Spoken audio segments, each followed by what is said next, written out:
السلام علیکم دوستو، آج کی ویڈیو کا ٹاپک ہے دوستی۔ آج کی ویڈیو میں آپ کو بتاؤں گا کہ دوستی کس طرح کرنی چاہیے، کون سے لوگوں کے ساتھ دوستی کرنی چاہیے اور دوستی کو نبھانے کے کیا طریقہ کار ہیں۔ آپ کو میں حدیث کی روشنی میں بتاؤں گا کہ آپ صلی اللہ علیہ وسلم کے دوستی کے بارے میں کیا ارشادات ہیں اور آپ کس طرح دوستی کا اہتمام فرماتے تھے۔ انسان ایک سماجی مخلوق ہے جس کو معاشرے میں رفاقتوں کی مستقل ضرورت رہتی ہے۔ وہ شخص انتہائی خوش نصیب ہے جس کو اس کے دوست احباب عزیز رکھتے ہوں اور وہ دوست احباب کو بھی عزیز رکھتا ہو، اور وہ شخص انتہائی محروم ہے جس سے لوگ بیزار رہتے ہوں اور وہ لوگوں سے دور بھاگتا ہو۔ مفلس وہ نہیں ہے جس کے پاس دولت نہ ہو، بلکہ حقیقت میں سب سے بڑا مفلس وہ ہے جس کا کوئی دوست نہ ہو۔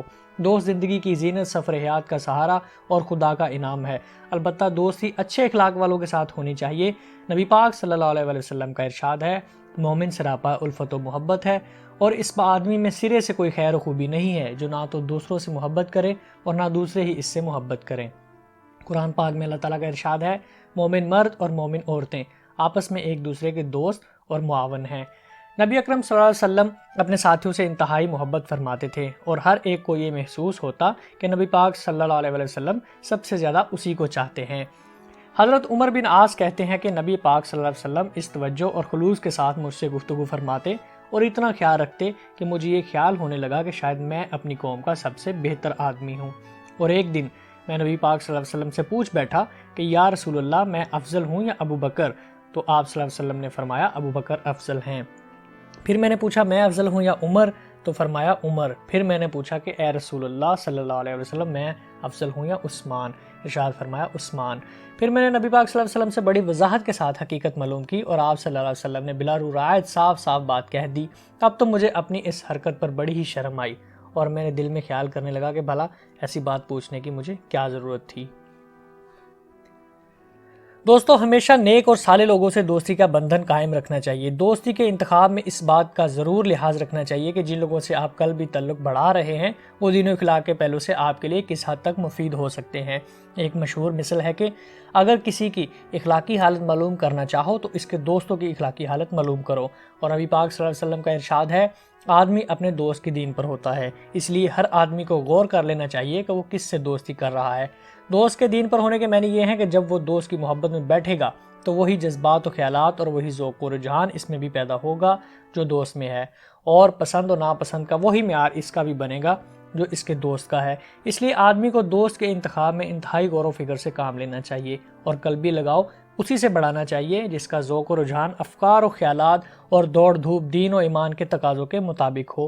نبی پاک صلی اللہ علیہ وسلم نے تاکید فرمائی کہ مومن ہی سے رشتہ محبت استوار کرو اور اسی کے ساتھ اپنا کھانا پینا رکھو۔ آپ صلی اللہ علیہ وسلم کا ارشاد ہے، مومن ہی کی صحبت میں رہو اور تمہارے دسترخوان پر پرہیزگار ہی کھانا کھائے۔ ایک دسترخوان پر بیٹھ کر کھانا پینا قلبی تعلق اور محبت کا فطری محرک ہے، اور یہ تعلق و محبت اسی سے ہوتا ہے جو نیک ہو اور اچھا انسان ہو۔ خدا سے غافل، غیر ذمہ دار، بے عمل اور بد اخلاق لوگوں سے ہمیشہ دور رہنا چاہیے۔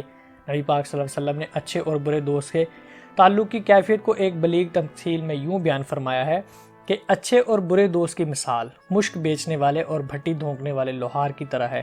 مشک بیچنے والے کی صحبت سے تم کو کچھ فائدہ ضرور پہنچے گا، یا تو مشک خریدو گے یا مشک کی خوشبو پاؤ گے، لیکن لوہار کی بھٹی تمہارا گھر یا کپڑے جلائے گی یا تمہارے دماغ میں اس کی بدبو پہنچائے گی۔ جس طرح یہ ضروری ہے کہ دوستی کے لیے اچھے لوگوں کا انتخاب کیا جائے، اسی طرح یہ بھی ضروری ہے کہ دوستوں کو ہمیشہ نبھانے اور قائم رکھنے کی بھی کوشش کی جائے۔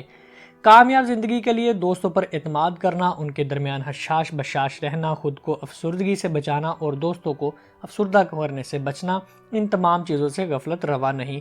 دوستوں کی صحبت میں بے تکلف اور خوش مزاج رہنا اور ان کے ساتھ ایک بے تکلف ساتھی اور خود کو خوش مزاج ہم نشین اور خوش طبع رفیق ثابت کرنا چاہیے۔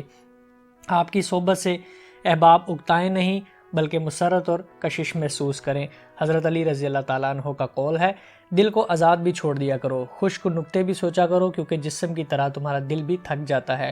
آپ جس شخص سے محبت رکھتے ہوں اس سے اپنی محبت کا اظہار ضرور کیجیے۔ اس کا نفسیاتی اثر یہ ہوگا کہ اس کو بھی قرب کا احساس ہوگا اور دونوں طرف کے جذبات و احساسات کے تبادلے سے محبت و خلوص میں غیر معمولی اضافہ ہوگا، اور پھر محبت محض ایک قلبی کیفیت نہیں رہے گی بلکہ اس کے تقاضے عملی زندگی پر بھی اثر انداز ہوں گے، اور اسی طرح شخصی معاملات میں دلچسپی لینے اور زیادہ سے زیادہ ایک دوسرے سے قریب ہونے کا موقع ملے گا۔ نبی اکرم صلی اللہ علیہ وسلم کا ارشاد ہے، جب کسی شخص کے دل میں اپنے بھائی کے لیے خلوص و محبت کے جذبات ہوں تو اسے چاہیے کہ وہ اپنے دوست کو بھی ان جذبات سے آگاہ کر دے اور اسے بتا دے اس سے محبت رکھتا ہے۔ تعلقات کی نوعیت میں ہمیشہ میانہ روی اختیار کرنا چاہیے، نہ تو ایسی سرد موری کا مظاہرہ ہو کہ آدمی کی محبت اور تعلق مشکوک نظر آئے، اور نہ خوش محبت میں اتنا آگے بڑھنا چاہیے کہ آدمی کی محبت اور دوستی جنون کی شکل اختیار کر لے۔ توازن اور اعتدال کا ہمیشہ لحاظ رکھنا چاہیے اور آدمی مستقل مزاجی کے ساتھ ایسی متوازن روش اختیار کرے جس کو وہ برابر نبھا سکے۔ دوستوں کے دکھ درد میں شریک رہنا اور اسی طرح ان کی خوشیوں میں بڑھ چڑھ کر حصہ لینا آداب دوستی کے لوازمات ہیں۔ ان کے غم میں شریک ہو کر غم غلط کرنے کی کوشش کرنا اور ان کی مسرتوں میں شریک ہو کر مسرتوں میں اضافہ کرنے کا عمل دوستی کا ستون شمار ہوتا ہے۔ ہر دوست اپنے مخلصین سے بجا طور پر یہ توقع رکھتا ہے کہ وہ مصیبت میں ان کا ساتھ دیں گے اور وقت پڑنے پر اس کا ساتھ نہ چھوڑیں گے۔ اسی طرح وہ یہ بھی توقع رکھتا ہے کہ اس کے دوست اس کی خوشیوں میں اضافہ کریں اور اس کی اجتماعی تقریبات کی زینت اور رونقیں بڑھائیں۔ نبی پاک صلی اللہ علیہ وسلم کا ارشاد ہے، ایک مسلمان دوسرے مسلمان کے لیے ایک عمارت کی طرح ہے، ایک دوسرے کی قوت اور سہارا دیتا ہے جیسے عمارت کی ایک اینٹ دوسری کا سہارا بنتی ہے۔ اسی کے بعد آپ صلی اللہ علیہ وسلم نے ایک ہاتھ کی انگلیاں اور دوسرے ہاتھ کی انگلیوں میں ڈال دیں اور اس طرح مسلمانوں کے باہمی تعلق اور قرب کو واضح فرمایا۔ دوستو، اگر کبھی کسی بات پر دوستوں میں اختلاف ہو جائے تو فوراً صلح صفائی کیجیے اور ہمیشہ معافی طلب کرنے اور اپنے قصور کا اعتراف کرنے میں پیش قدمی کیجیے۔ حضرت ابو درداء بیان کرتے ہیں کہ ایک بار حضرت ابو بکر اور حضرت عمر کے درمیان کسی معاملے پر سخت کلامی ہو گئی۔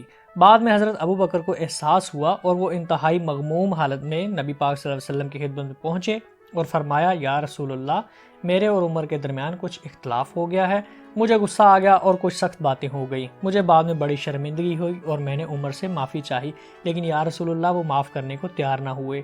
میں پریشان ہو کر آپ کی خدمت میں آیا۔ نبی پاک صلی اللہ علیہ وسلم نے معاملہ سنا اور فرمایا، خدا تمہیں معاف فرمائے گا اور تمہیں بخش دے گا۔ اسی دوران حضرت عمر کو بھی اپنی غلطی کا احساس ہوا اور وہ دوڑے دوڑے حضرت ابو بکر کے گھر پہنچے۔ وہاں پہ معلوم ہوا کہ ابو بکر نبی پاک صلی اللہ علیہ وسلم کی خدمت میں گئے ہیں، تو وہ بھی اسی وقت حضرت محمد صلی اللہ علیہ وسلم کی خدمت میں حاضر ہوئے۔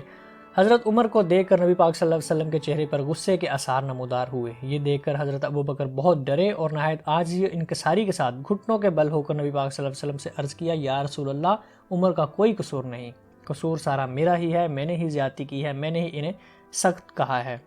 اس پر نبی پاک صلی اللہ علیہ وسلم نے فرمایا، خدا نے مجھے تمہارے پاس پیغمبر بنا کر بھیجا، اور جب ابتدا میں تم لوگ مجھے جھٹلا رہے تھے اس وقت ابو بکر نے میری تصدیق کی اور جان و مال سے ہر طرح میرا ساتھ دیا، تو کیا اب تم میرے ساتھی کو رنجیدہ کر کے چھوڑو گے؟ صلح صفائی کی کوشش میں کبھی تاخیر نہ کیجیے، جتنی تاخیر ہوتی جاتی ہے اتنی ہی خرابی جڑ پکڑتی ہے اور دلوں میں دوری پیدا ہوتی ہے۔ دوستوں کی جانب سے اگر کوئی بات طبیعت اور ذوق کے خلاف بھی ہو جائے تو آپ اپنی زبان پر قابو اور جواب میں کبھی سخت کلامی یا بد زبانی نہ کیجیے، بلکہ حکمت اور نرمی کے ساتھ بات کو ٹال دیجیے۔ اپنے دوستوں کی اصلاح و تربیت سے کبھی غفلت نہ کیجیے اور اپنے دوستوں میں وہ بیماری کبھی پیدا نہ ہونے دیجیے جو اصلاح تربیت کی راہ میں سب سے بڑی رکاوٹ ہے، یعنی خود پسندی اور تکبر۔ دوستوں کو ہمیشہ آمادہ کرتے رہیے کہ وہ اپنی کوتاہیوں اور غلطیوں کو محسوس کریں اور اپنی خطاؤں کے اعتراف میں جرأت سے کام لیں، اور اس حقیقت کو ہمہ وقت نگاہ میں رکھیں کہ اپنی کوتاہی کو محسوس نہ کرنے اور اپنی جرأت پر اصرار کرنے سے نفس کو بدترین غذا ملتی ہے۔ دوستوں سے خلوص و محبت کا اظہار کرنے اور محبت کو زیادہ بڑھانے کے لیے ہدیوں اور تحفوں کا تبادلہ بھی کیجیے۔ ہدیوں لینے دینے سے دل جڑتے ہیں اور محبتوں میں اضافہ ہوتا ہے۔ نبی پاک صلی اللہ علیہ وسلم کا ارشاد ہے، ایک دوسرے کو ہدیہ بھیجا کرو تو آپس میں محبت پیدا ہوگی اور دلوں میں قدورت جاتی رہے گی۔ نبی پاک صلی اللہ علیہ وسلم خود اپنے اصحاب کو کثرت سے ہدیے دیتے تھے اور آپ صلی اللہ علیہ وسلم کے صحابہ بھی آپس میں کثرت سے ایک دوسرے کو ہدیے تحفے دیتے رہتے تھے۔ ہدیہ دیتے وقت اپنی حیثیت کو سامنے رکھیے اور یہ نہ سوچیے کہ آپ جو چیز ہدیہ میں دیں وہ قیمتی ہو، جو کچھ میسر ہو دے دیجیے۔ ہدیے کی قیمتی ہونے نہ ہونے کا انحصار آپ کے اخلاص اور جذبات پر ہے، یہی خلوص و جذبات دلوں کو جوڑتے ہیں، ہدیے کی قیمت نہیں جوڑتی۔ اسی طرح دوست کے ہدیے کو کبھی حقیر نہ سمجھیے، اس کے اخلاص و محبت پر نگاہ رکھیے۔ نبی پاک صلی اللہ علیہ وسلم کا ارشاد ہے، اگر مجھے تحفے میں کوئی بکری کا ایک پایا بھی پیش کرے تو میں ضرور قبول کروں گا، اور اگر کوئی دعوت میں ایک پایا ہی کھلائے تو میں ضرور اس کی دعوت میں جاؤں گا۔ ہدیے کے بدلے ہدیہ ضرور دیجیے۔ نبی پاک صلی اللہ علیہ وسلم اس کا اہتمام فرماتے تھے۔ آپ صلی اللہ علیہ وسلم کے نزدیک پسندیدہ تحفہ خوشبو کا تحفہ، اور آپ بھی اس تحفے کو پسندیدہ سمجھتے تھے، اور آج کے حالات میں کتاب بھی بہترین تحفہ ہے۔ اسی سلسلہ میں کبھی کبھی ساتھ مل کر کھانا پینا اور اس طرح کا اہتمام بھی کر لینا چاہیے۔ دوستوں کو اپنے یہاں کھانے پلانے پر بلائیے، دوست احباب دعوت کریں تو نہایت خوشی سے ان کے یہاں جائیے، اس سے بھی خلوص کے جذبات بڑھتے ہیں اور مستحکم ہوتے ہیں۔ البتہ اس طرح کے مواقع پر غیر معمولی تکلفات برتنے اور سامان خور و نوش میں فراوانی دکھانے کی بجائے آپ اپنے اخلاص و محبت کے جذبات اور مقدار بڑھانے پر زیادہ توجہ دیں۔